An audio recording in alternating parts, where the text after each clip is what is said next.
I know, I said I was going to do Arkham Knight next, but I haven't played through all of Arkham Knight. I'm almost done! I just got it Tuesday. It just came out Tuesday. I'm almost done, though, and I'll get that out to you as soon as possible. But for now, let's review the adventures of a stuffed teddy bear.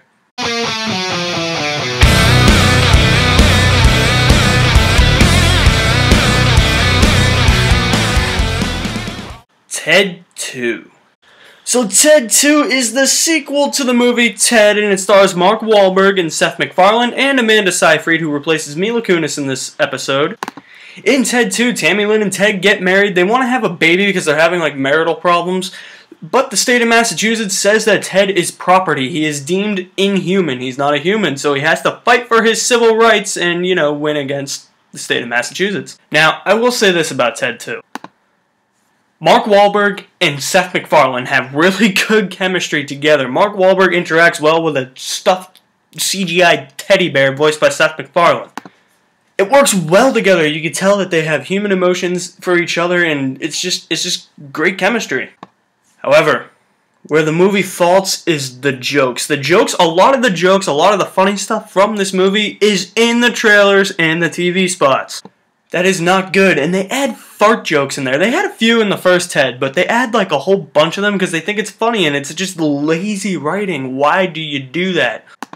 Like, there's this one fart joke throughout the whole movie. It's a running gag throughout the whole movie, so it's like the first time they say it, it was funny. The second time, it was like, alright, it's a little funny. Third time, it's like, I get a hearty chuckle. Fourth time, it's just like, dude, stop. It is not funny anymore. And the end of this movie, it suffers from what I call the Hangover formula. Because you know how The Hangover 2 did exactly what The Hangover 1 did? It was just a rehash, it copied its formula. Yeah, the end of Ted 2 does exactly what the end of Ted 1 does. Except that it's not at Fenway Park, it's at Comic-Con in New York. Because Giovanni Ribisi is in this movie, and he's pretty much playing the same role he has in the first one. He's Donnie, the kidnapper from the first one. Yeah, he's pretty much the same thing. It's pretty much the same plot with him for the whole movie. And then they do the joke at the end of Ted where Ted's like pretending that he's like, I know I really shouldn't say this word, but he's like, retarded. Yeah, they do that whole thing again. So the end of the movie is just all of the end of Ted. It's the Hangover formula. And I mentioned Mila Kunis wasn't in this one. Apparently Mila Kunis wasn't in this one because she was pregnant, so she got replaced by Amanda Seyfried. Her and Mark Wahlberg, no chemistry whatsoever.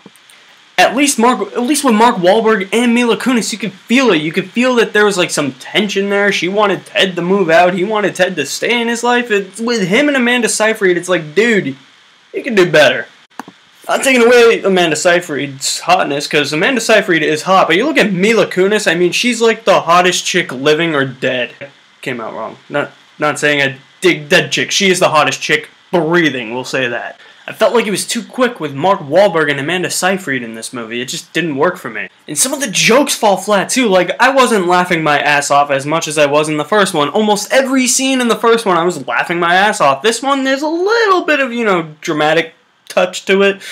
There were kind of a few dramatic scenes. I was like, alright, pick up the pace, please. Make me laugh. It made me laugh, but, like, some of the jokes did fall flat, and I didn't laugh at some of them. Because there were scenes where I wasn't laughing, some of them I didn't laugh at. It just wasn't a good combo. However, it's not a terrible sequel, because of the scenes where I was laughing my ass off. It was fun, it was entertaining, and pretty good sequel. Nowhere near as good as the first one. Way better than A Million Ways to Die in the West. That movie just didn't do it for me. I didn't laugh at all during A Million Ways to Die in the West. I will go on to give Ted 2 6 foul-mouthed, pot-smoking teddy bears out of 10. Good, fun, entertaining movie. I liked it. Just not as much as the first one. And this is proof that there should never be a sequel to a comedy, no matter how much money it makes. Even if it makes us $shit-tillion, should never be one.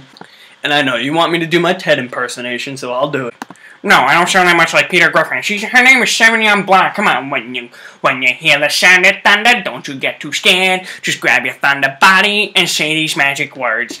Fuck you, thunder! You can suck my dick. You can get me, thunder, cause you're just God's fuck. Hey, Johnny, look over here, look what's on. Let's all go to court, where the lawyers die. You don't know that me and Johnny are watching you while we're high. Alright, that's enough. So Ted 2, have you seen Ted 2? If you did you like it? Did you not like it? I want some feedback, so drop me a comment in the comment section below. And for more news and reviews on movies, movie trailers, video games, and TV shows, like me on Facebook, follow me on Twitter. If you're on YouTube, hit the big red subscribe button, and welcome to Madden World. Yeah, time for me to sign out. Gotta go smoke some pot. Yeah, Johnny wants to go play some Batman Arkham Knight, so I'm gonna do that right now.